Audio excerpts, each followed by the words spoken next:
Alright, welcome back to another round of playing the Wizards against myself, Radagast versus Alatar. And so, we are back with Radagast's team, Beorn and Gimli and friends at the Woodman Town, and they have a valiant sword in their hand, and that is a major item, but it is a hoard item, which means that if it were just a major item, probably the easiest place to go would be Bur-We-Dû. It's 2 regions away in southern Ravanian, but it does not have a dragon automatic attack, so it is not a horde. So let's see. Orvir Hollow. So either the Lonely Mountain or one of these places in the Withered Heath or the Grey Mountain Narrows. The weakest automatic attack would be Orvir Hollow. That's in the Grey Mountain Narrows, which is a Shadowland. It's only 2 regions away as well. Maybe that's the thing to do. Let's go to Orvir Hollow then. Alright, well, first of all, let's start our turn. I'm getting ahead of myself. Alright, so we're in the untap phase, and everyone untaps. We're going to keep our company as is. We're all traveling together still. And, yeah. I would love to play Fog and Echo, but I don't have Gates of Morning in play yet. So, we've got to not do that at the moment. Alright, so we're going to Orvir Hollow, and our side path is Western Mirkwood, Woodland Realm, Grey Mountain Narrows. So Wilderness, Borderlands, Shadowlands. And our destination is a Ruins and Lair. And we can draw 2, and our opponent can draw up to 2. Okay, so I'm going to draw 1. Dragon Feuds. Okay, this is a card that allows me to discard a dragon or drake in order to cancel a dragon or drake attack. And it could be used on automatic attacks, but we don't have a dragon or drake in our hand yet. So that's an argument for maybe drawing 1 more. Let's do it. Radagast. Alright. The number 1 card I'd like to see. Radagast. Fantastic. Now let's see what our opponent does. Okay. So, they have a hazard limit of 4. Oh yeah. They are going right into our trap. Yes. When we also have Mouth of Sauron here. And he can bring anything back from the hazard deck. Is there something particular? Oh, of course, rank upon rank. We talked about that. Yes, so, okay. We're definitely going to do that. And then this card creates 1 or more attacks on the company, duplicating the automatic attack, which is faced separately. So that would be a good one to do too. But I'm tempted to... Okay, here's what I'll do. The first card against the hazard limit is to play Mouth of Sauron to bring rank upon rank back into our hand. The second of 4 is to play rank upon rank, giving +1 prowess and strikes to all men attacks.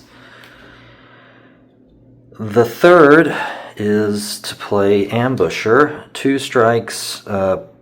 Now 3 strikes with a prowess of 11, attacker chooses defender, keyed to the Woodland Realm. Alright, so let's see how these guys handle that. Okay. 3 strikes of 11. 3 strikes of 11. Beorn is going to tap this to bring it back down to 10. 3 strikes of 10. And then, yeah. 3 strikes of 10. Everyone tap. I think everyone should tap. If we can get another marshalling point, that would be excellent. And get rid of rank upon rank, that would be excellent. Alright, so Erkenbrand has a prowess of 5 to beat 10. He rolls a 6, so he beats his strike. Gimli has a prowess of 5 to beat 10. 5, alright, so it's ineffectual. We can't get the marshalling point. And then Haldir has a prowess of 4 to beat 10. And he rolls a 7. Alright, so he beats his. Come on, Gimli. Alright, well, that's very good for the other side because rank upon rank stays in play.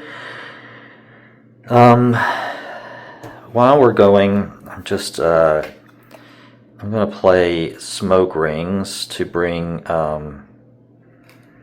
I want to bring something back in from the discard? Yes, Celeborn. Alright, so I'm going to bring Smoke Rings to bring Celeborn back in and to the play deck and shuffle. And they play 1, 2, 3, so they can play one more card on us. I wonder what that will be. And for our final card, Smaug a Hunt.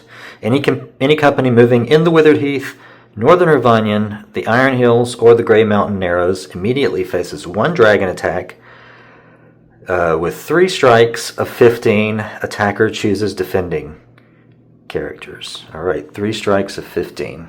Okay, 3 strikes of 15. I wish we had not tapped the Black Arrow.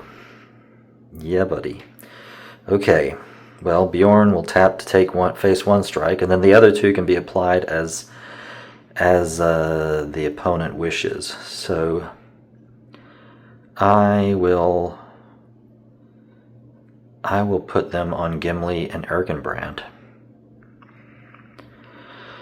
Okay, so 15. Yowza. So Beorn has 7 prowess to beat 15. And he rolls 6.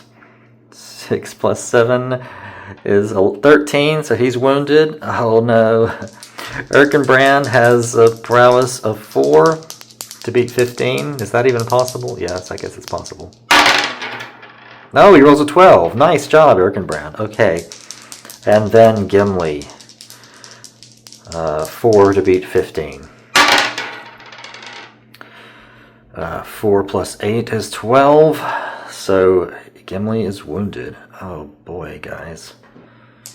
And then let's do Beorn's body check.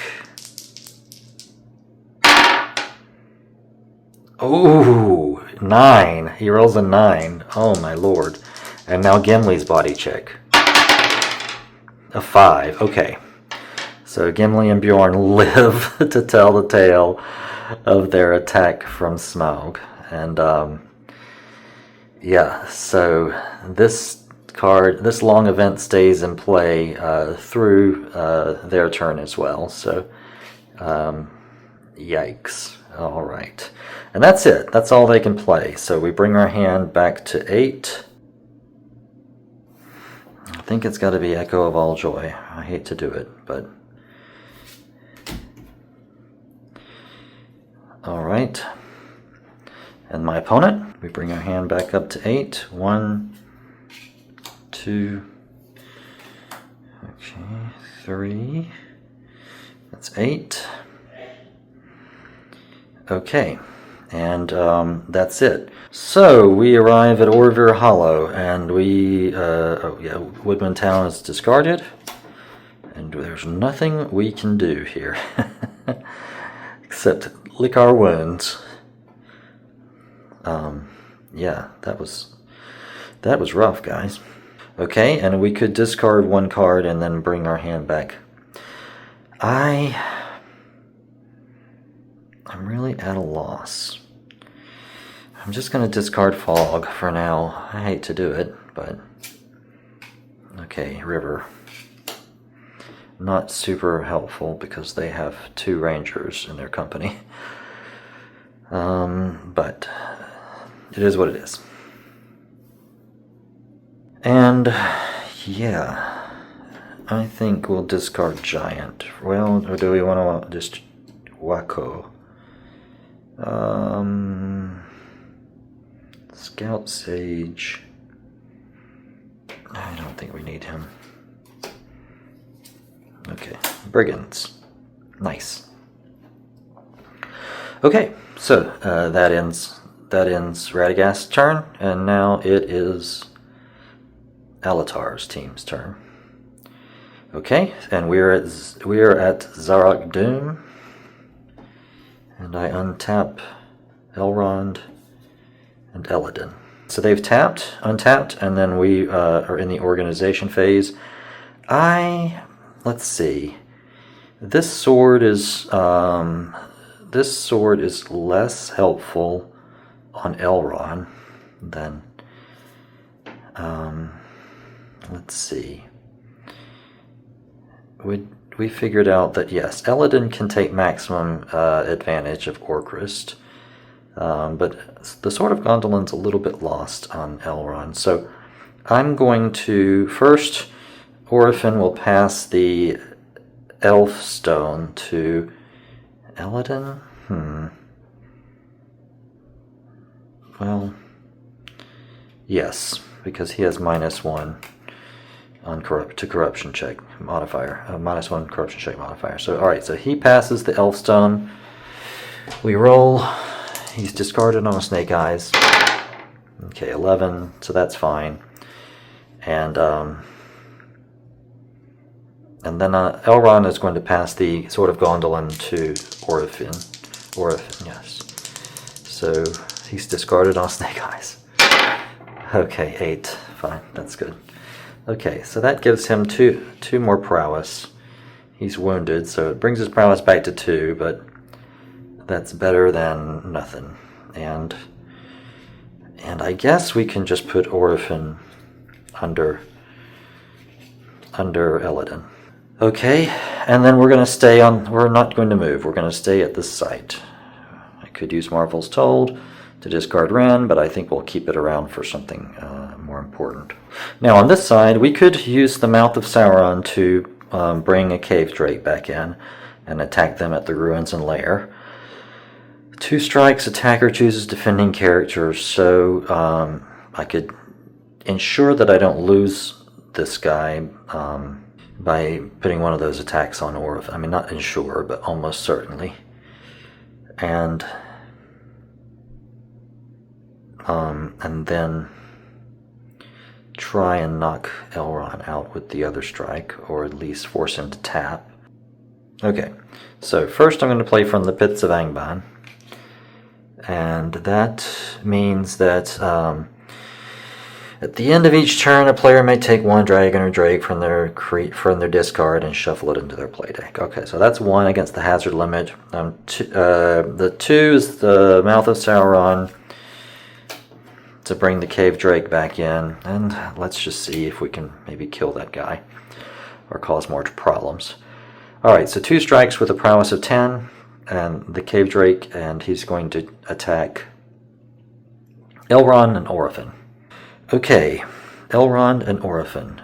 Orphan has 2 to be a 10. Elrond, Elrond will tap. Orphan is wounded, but I'm going to play Lucky Strike for Orphan. So I make 2 rolls and choose the best one. Alright, so 2 to beat a 10. And he rolls an 11. Amazing. Alright, and then Elrond, please. 7 to beat a 10. Hey, and he gets a 7. Okay, another Cave Drake. Another Cave Drake. It's a skull to take back to Rivendell. Very nice, okay. Lucky Strike didn't do much then, but I'm sure as soon as I didn't play it, I would have rolled like a 2. And that's all they can play. And so, on playable at a already tapped Darkhold or Shadowhold, the company faces a spider attack with 2 strikes of 7. So they're going to face this, and Orphan, the opponent would obviously put the 1 strike on Orphan and 1 strike on Elodin. So Elrond would like to remain untapped, so he will be at 5. He can't lose. And so Orphan is at 2 to beat a 7.